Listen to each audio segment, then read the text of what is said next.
Thanks everybody for being here. I'm very happy to be talking about urban forests, which is one of my favorite things, especially in relation to how we build urban forests for a resilient future. So,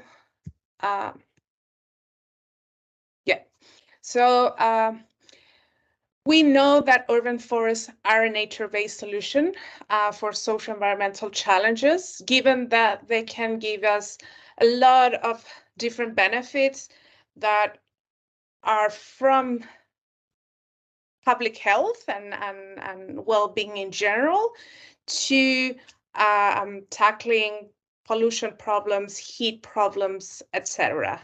But all these good things that forests give us needs to be depending on their health and their capacity to be functional forests.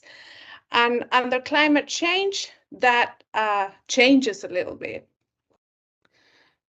So one of the things or how we think of urban forests usually is from the mitigation side. So forests are really good for sequestering and storing carbon, and that also happens in cities. So there's several research that has shown the capacity of green spaces, remnant parks, or other sort of linear features in cities with vegetation that can help us store and sequester carbon.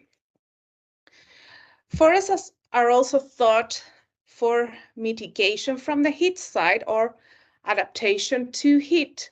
So they provide shade through evapotranspiration. They can decrease the temperature of the air. So they allow us to feel more comfortable, to be in an environment that is not too aggressive to our health.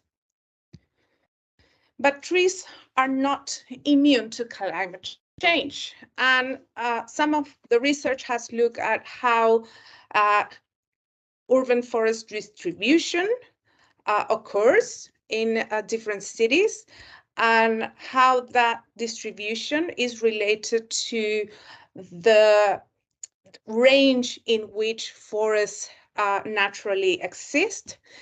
And for example, a study look at 50% of the urban forest species that were exceeding their mean annual tolerance of temperature. So that means we're using species that are not really adequate to the climate of the cities. And therefore, we can expect those species to function well and to give the benefits that we expect well.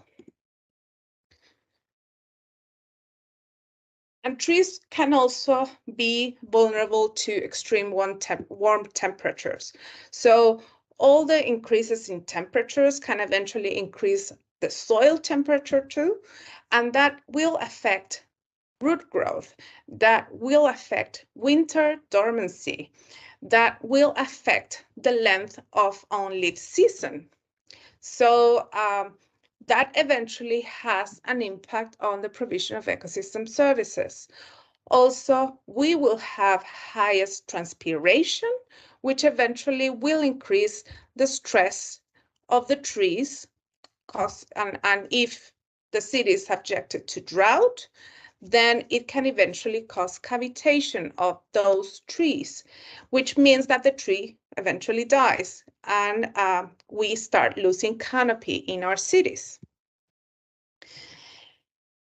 And if it's true that in cities we do have irrigation and we tend to water trees, but water is not infinite, especially in cities that are subjected to irrigation and that need to provide water for people first and then for green spaces and trees.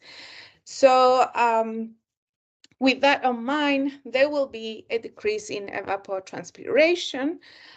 There will be less capacity of those trees to reduce our temperature, and we will have changes in tree growth. And that means we're going to have less functional and smaller trees that eventually cannot give us the same ecosystem services. And to keep in mind also is that trees are going to respond different to the lack of water. So there's an example here in which you can see how different species respond to drought, and there's some species that can cope with drought a little bit better than other ones. So also trees can be more affected by pests and diseases. And I think in the US and Canada, there are several examples of how tree species are affected by Dutch elm disease or other diseases. And when we have a uniform urban forest, we are creating high level of vulnerability under climate change. And lots of cities are taking action into diversifying their urban forests and trying to reduce the level of vulnerability. So then we not only have a diversity of tree species that we use in cities, but we also are creating a diversity of functional groups. If we have different functional groups, then we'll have a better provision of ecosystem services. And trees are being damaged in cities because of climate change. So there's a lot of evidence of browning. There's a lot of evidence of tree failure and tree fall and structural damage that eventually can cause a lot of externalities to cities and to the people living in cities. So infrastructure gets to be damaged. People eventually get to be damaged too. And then we also end up having non-functional trees that do not provide the benefits that we expect them to provide. So it's super important that management and planning decisions are taken to adapt urban forests, and therefore we can increase the resilience of our cities. So we can end up having happy cities, happy people, and more livability in the cities that are not going away. So there's a lot of good things happening in terms of looking for the resilience. So one is trying to think of the right species. And there are out there several tools that can help with that, and that can think of the site conditions and help you choose that species. So this is an example from Europe on how to choose the right species through different specifications. This is an example from the UK in which you can also select which species are more appropriate for cities. This is an example from Chile in which we develop a software to help you make that decision on which species to choose for which place. So that can help us adapt urban forests a little bit better. But it seems that we still need to have more evidence. We still need to understand what is dying and under what site conditions. What are the species that more frequently are presenting structural failures, and what are the species that are more frequently presenting dieback? So the way forward, or how I think the way forward, is to start putting together long-term monitoring programs. And that doesn't mean starting from scratch. There's a lot of information that cities already have, and it's only a matter of systematizing or compiling all that information.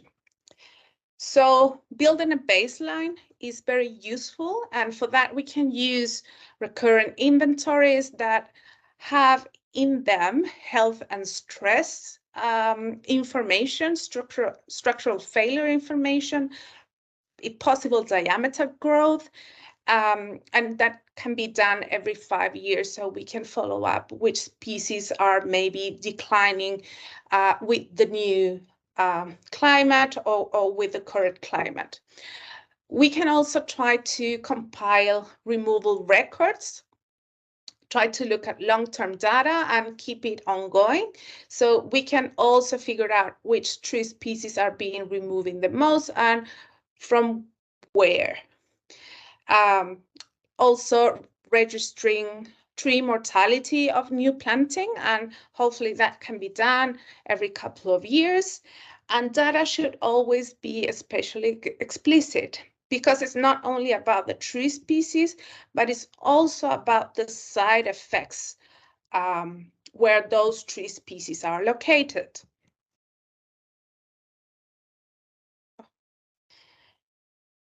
The other way to, if you want to look further into how trees are responding to climate change, is to see the change in phenology. So are flowers and leaves appearing during the same time of the year, or are these changing? And that eventually is going to affect aesthetics, for example. And also how that changes or warmer temperatures or other changes in temperature is affecting pollen production. So is it creating more pollen-prone cities, or are we maybe shifting that, or can we manage that to improve it?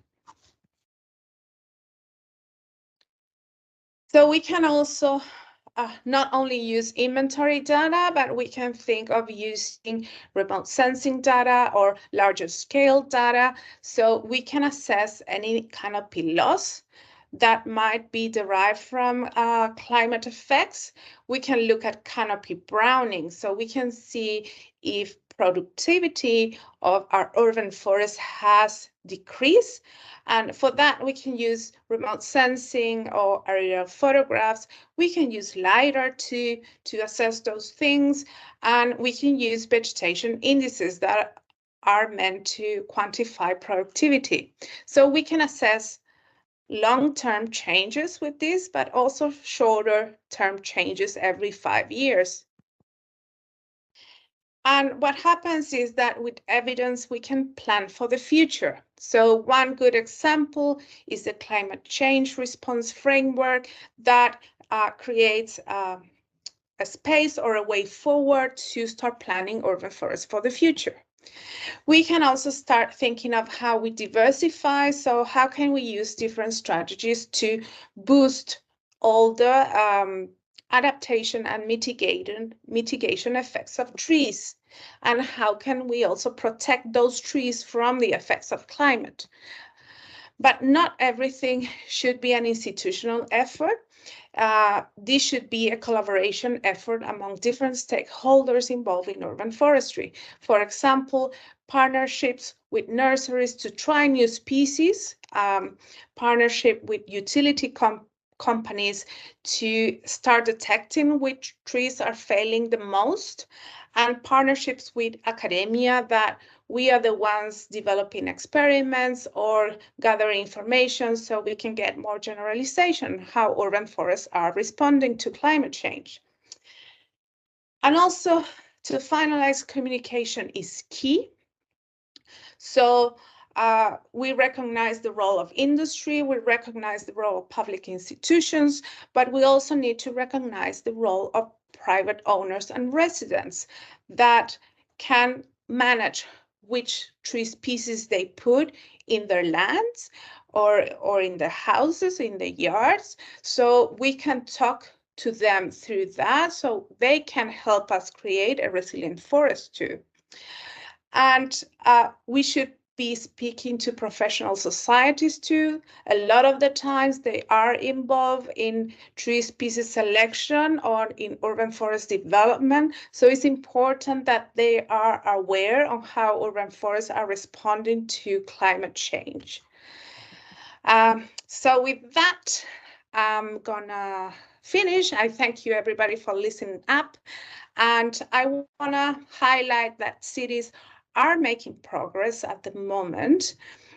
So now I will leave you with Dr. Casey Turalde to talk to you about the program that Washington, D.C. is doing in relation to building climate resilience. Thank you.